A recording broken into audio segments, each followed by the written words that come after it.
13 men on a dead man's chest. Yo-ho-ho and a bottle of rum. Dry bluffs of port that we love best. Yo-ho-ho and a bottle of rum.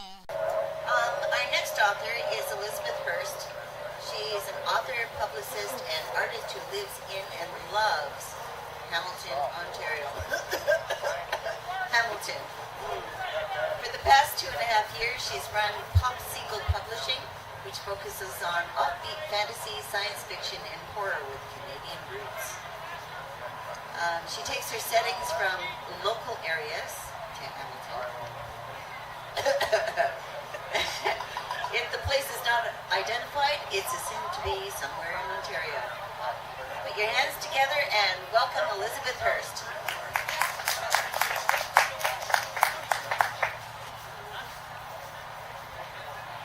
Hi everybody. I'm going to be reading a short story from my first short story anthology, Monsters and Mist. It is entitled Ground Cover. Jenny Short liked the kind of shirts that you didn't have to iron in the morning. She rolled out of bed, pulled one out of a pile on her bedroom floor with stripes on, and wiggled it over her head. After staggering down to the bathroom, she stuck the deodorant stick underneath her sleeves and gave it a few quick strokes. She pulled a brush through her hair exactly 5 times, no more, then yanked it back into a ponytail. A quick smile in the mirror, and she was down the steps and into the driver's seat of her automatic car, 10 minutes late for work. In the early morning sunshine, she noticed that her yard looked a bit nicer than usual. As she pulled out of the drive, she figured out why.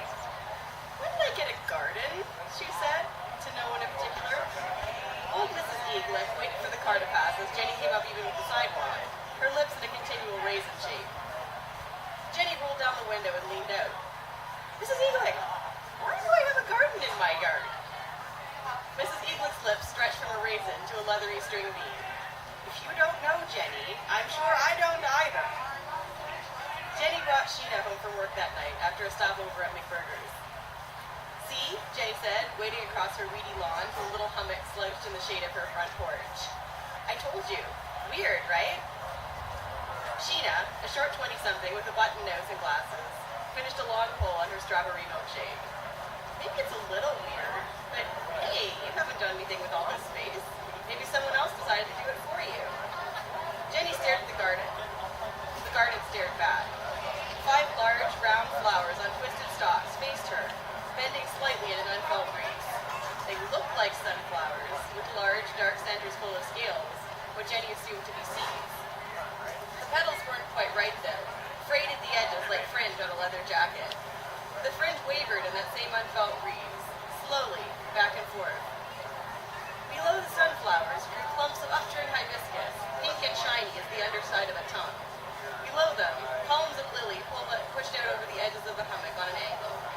An odd shade of brown, Jenny thought that the smell in the air, the sweet, cloying smell of a high school day wearing too much cologne, came from the lilies. Slick gray stones surrounded the whole thing, slick, although it hadn't rained in days. Sheena nudged one with her foot. It deflated, then quickly regained its shape. Sheena drained the last of her milkshake, her eyebrows creeping up from behind her glasses as she turned to Jenny. Sheena finally broke the silence. Well, whoever sent you this must know you, she said with a weak little laugh. They gave you one of those foam rocks that you can hide your extra house keys under. Jenny suggested that they go inside and listen to Jump Jet's new album. By that time, Sheena had already pulled the screen door open. Jenny slept in late the next day. Maybe if she slept long enough, she thought, the strange garden would be gone again as quick as it came. Finally, when the sun coming in through the windows warmed her bed so much that her blankets became a damp, smelly cocoon, she crawled to the side of her bed where the windows were and opened one. She flipped up the outside screen and leaned out of the open window. She looked down over her front porch. 5 fringed sunflowers faced up at her, swaying gently in the breeze.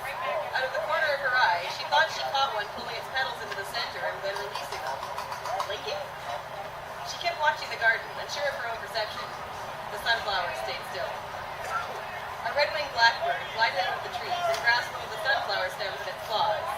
Jenny heard another bird call from across the street. The blackbird adjusted its footing and perched sideways on the stem, which now bent downward toward the cloud of hibiscus. Facing the sound of the other bird, it stuck its beak out and prepared to defend its territory.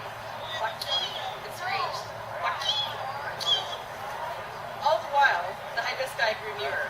An especially big one came in from behind, its tongue-pink, speckled petals growing slick.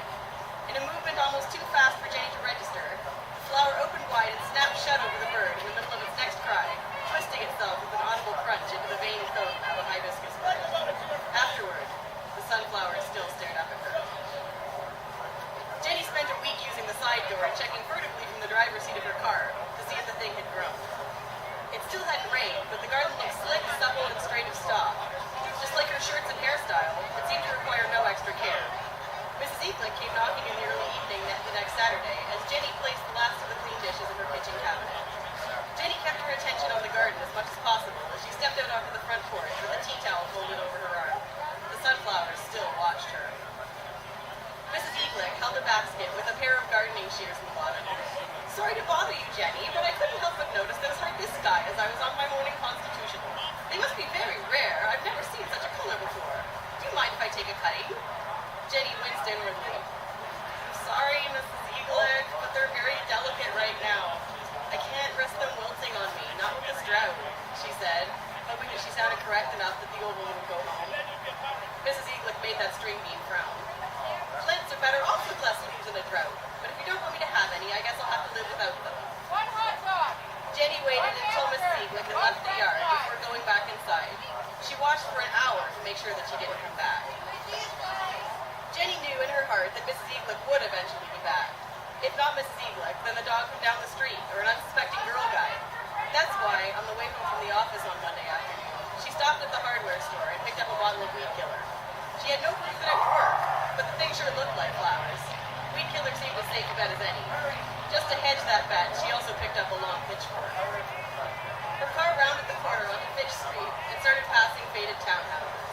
Her own townhouse was on the right, smooshed between Mrs. Eaglet's and a family home with Rubbermaid plastic cars, a half-filled wading pool, and an overturned tricycle littering the yard. As she approached the driveway, she noticed a familiar folding grocery cart left at the end of her yard. She swung into the driveway just in time to see Mrs. Eaglet crouched on the ground with a hibiscus mouth and length of stem pinched between her fingers. Jenny slammed on the brakes, but not before Mrs. Eaglet opened the shears, placed them around the thick stem, and squeezed the handles. Jenny ripped her seatbelt out of the catch and rushed from the car. The foul-smelling, pollen-like substance billowed out of the lilies. The hibiscus opened to their widest, turned rug-burn red, and screamed. A sound as shrill as the red-winged blackbird with the slight warble of a child's plastic whistle. Mrs. Eaglet tried to back away, but the sunflowers twined around her arms and legs, pulling her towards the wet semblance of earth leaning against the front porch. The bushes parted to reveal cracked brown skin covered in coarse clumps of hair like the ones on the back of caterpillars. An unsuspecting person would probably take the texture for mulch and cracked earth, but Jenny understood now that it was actually skin and mouth. The crack widened, showing row after row of root-like digestive cilia. Jenny yanked open the back door of her car and pulled out the weed killer and pitchfork. "Help me, Jenny!" called Mrs. Eaglet. "I won't sue you, I swear!"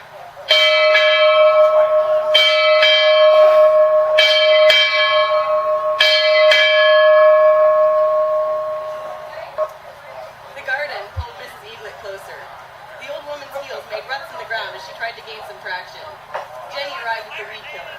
Being careful to stay out of the reach of the sunflowers, she wedged the bottle between her knees and wrenched off the cap. Jenny splashed the sunflower stalks. No withering, no squealing. She poured some more along the length of the garden, but nothing seemed to be happening, at least not fast enough to make a difference. The dirt crack closed on the edge of Mrs. Eaglet's wool skirt. The skirt gave at the elastic waistband, pulling around her ankles. Jenny picked the pitchfork up off the grass. She struck first at the inside of the mouth, jamming the tines into the wrinkly fold of brown cilia. The hibiscus screamed again. Good. Jenny stuffed the pitchfork in at the roots of the bushes a couple more times, with the thing making more and more grunts and squeals of displeasure. One more stab to the midsection, if such a thing had a midsection, and the whole garden mound shuddered, letting go of Mrs. Eaglet. The edging stones undulated like the edges of a snail's body.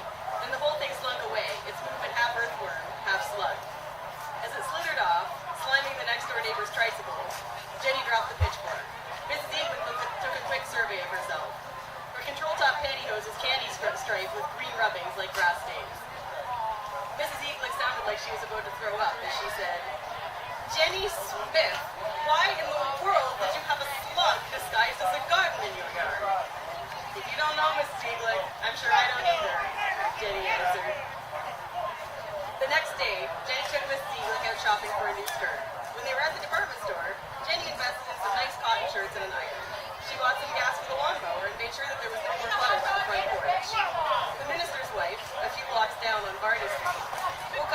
day to find a lovely new garden in her backyard.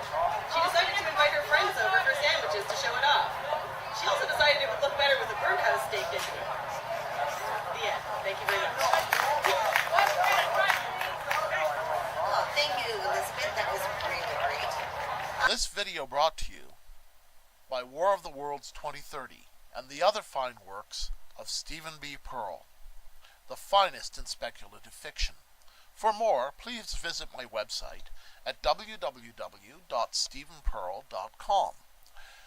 Or, for purchase, please visit at my Amazon page.